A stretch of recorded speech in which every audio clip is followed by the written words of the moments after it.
सभी लोगों को नमस्कार, स्वागत, अभिनंदन। क्लास हो चुकी है स्टार्ट। उम्मीद करता हूँ सभी लोग मस्त, बेहद खुशी और शानदार तरीके से होंगे। ठीक है, चलिए आज का टॉपिक देख लीजिए। पहला है दूरी तथा विस्थापन यानी कि डिस्टेंस है, डिस्प्लेसमेंट। दूसरा टॉपिक है चाल तथा वेग, जिसको हम लोग बोलेंगे स्पीड एंड वेलोसिटी। क्या बोलेंगे? Speed and velocity. इस टॉपिक को हम लोग अच्छे से पढ़ेंगे और अच्छे से ध्यान रखेंगे। अच्छे से पढ़ेंगे और अच्छे से ध्यान रखेंगे। पहला याद रखेंगे दूरी। दूरी क्या होती है?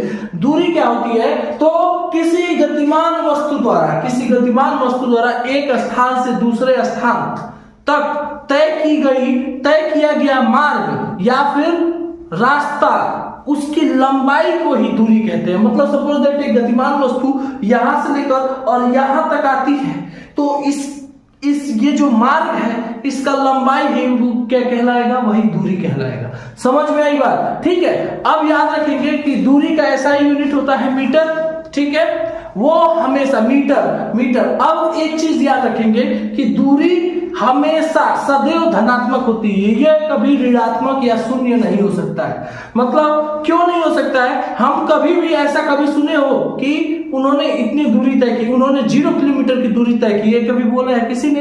किसी के मुंह से सुने हो? नहीं, इसलिए 0 नहीं हो सकती। या फिर कभी सुने हो कि दूरी वो -4 किलोमीटर गए। -4 किलोमीटर क्या होता है? मतलब सभी लोग कई बोले हम 4 किलोमीटर गए, 5 किलोमीटर गए, 10 किलोमीटर गए। मतलब माइनस में या फिर 0 में कभी भी कोई भी नहीं बोला होगा कि ये दूरी। ठीक है, उसके बाद से आता है अगला टॉपिक विस्थापन।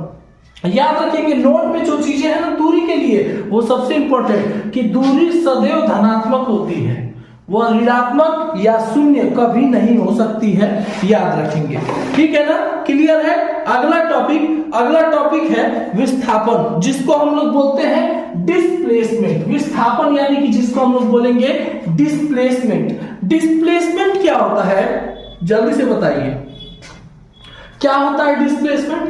तो याद रखेंगे कि किसी वस्तु द्वारा प्रारंभिक स्थिति से अंतिम स्थिति के बीच के न्यूनतम दूरी को ही क्या डिस्प्लेसमेंट यानी कि विस्थापन कहते हैं। किसी वस्तु के प्रारंभिक स्थिति से अंतिम स्थिति के बीच के न्यूनतम दूरी को ही विस्थापन कहते हैं। अब कैसे? एक वस्तु है यहां पे थी स्टार्टिंग में और बाद में यहां पे आ गई, ठीक है, तो उसका विस्थापन कितना हुआ? इसके बीच की न्यूनतम दूरी ही तो उसका विस्थापन हुआ। तो याद रखेंगे, जो मैंने बताया है इसको अच्छे से याद रखिएगा। और विस्थापन का एसआई यूनिट भी मीटर ही होता है। ठीक है, और विस्थापन याद रखिएगा कि विस्थापन का मान जो है ना, धनात्मक भी हो सकता है, ऋणात्मक भी हो सकता है, शून्य भी हो सकता है। क्यों हो सकता है? अब मैं बता रहा हूं। सपोज दैट ये हमें, अगर कोई वस्तु है इधर से इधर गई तो धनात्मक, इधर से इधर गई तो ऋणात्मक। अब कैसे? मान लो कोई वस्तु है, यहां पे प्रारंभिक स्थिति उसकी ये है, अंतिम स्थिति भी यही रही, तो विस्थापन कितना हुआ? 0 हुआ। ठीक है, अब मान लो कोई वस्तु प्रारंभिक स्थिति ये है, अंतिम स्थिति ये है, तो इधर से इधर गई, इतना डिस्प्लेसमेंट उसका धनात्मक हो गया।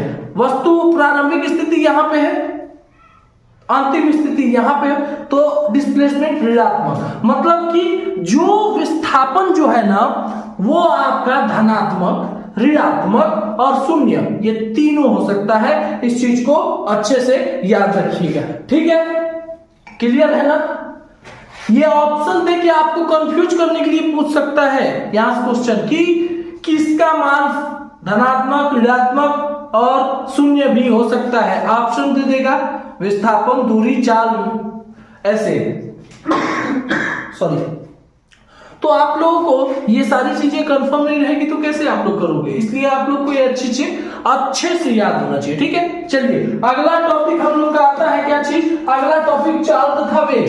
चाल क्या होता है? स्पीड क्या होता है? सभी लोग बताएंगे स्पीड क्या होता है। देखिए स्पीड यानी कि SPEED, कोई उसका आप लोग इंग्लिश का स्पेलिंग बता के मत कर। कोई पूछे चाल क्या होता है तो कहे तो चाल स्पीड होता है। अरे बेवकूफ, कहेगा बहुत बेवकूफ है। कोई कहेगा स्पीड क्या होता है, कह दो कि स्पीड चाल होता है। अरे ऐसा नहीं है। चलो देखो क्या होता है। किसी गतिमान वस्तु द्वारा एकांक समय में तय की गई दूरी उसकी क्या कहलाती है, उसका चाल कहलाता है। किसी गतिमान वस्तु द्वारा एकांक समय में चली गई दूरी ही चाल कहलाता है। एकांक मतलब प्रति मिनट या प्रति घंटा, मतलब प्रति एक घंटा। अगर घंटे उसकी स्पीड घंटे में km पर आवर तो कहेंगे 1 किलोमीटर। एक मतलब एक घंटे में कितना किलोमीटर चला, तो जितना किलोमीटर चला वो उसकी स्पीड हो गई। समझ में आई बात। अगर मीटर पर सेकंड है तो 1 सेकंड में कितना मीटर चला वो उसकी स्पीड हो जाएगी। समझ। अगर कह दिया जाए कि 5 किलोमीटर प्रति घंटा उसकी चाल थी, मतलब इसका क्या हुआ कि वह प्रति 1 घंटे में 5 किलोमीटर चला।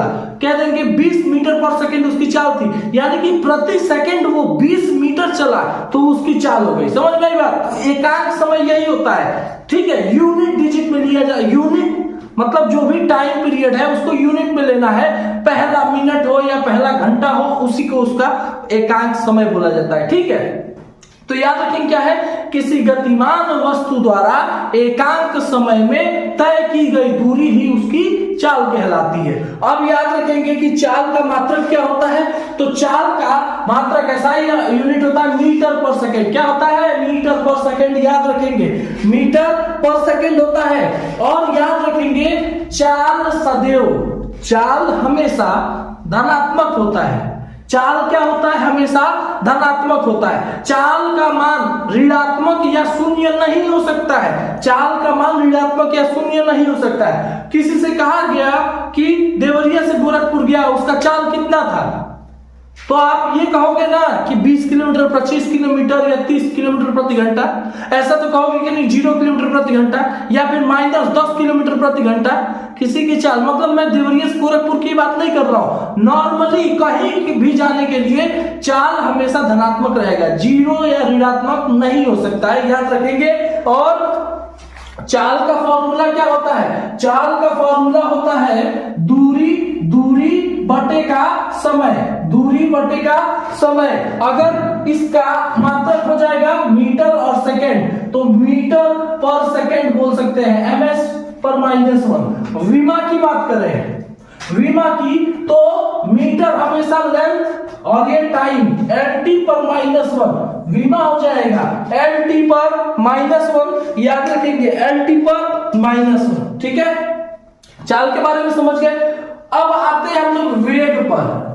वेग क्या होता है, वेग क्या होता है, तो किसी वस्तु द्वारा एक निश्चित समय में, मतलब कि ऐसे कह सकते हैं एक निश्चित समय में कोई भी वस्तु जितनी अधिक विस्थापित हो जाए वही उसका वेग कहलाता है, वही उसका वेग कहलाता है। और वेग क्या है, वेग एक सदिश राशि है, वेग एक सदिश राशि है। और वेग का मान क्या हो सकता है, वेग का मान धनात्मक, ऋणात्मक या शून्य भी हो सकता है। याद रखेंगे। और वेग का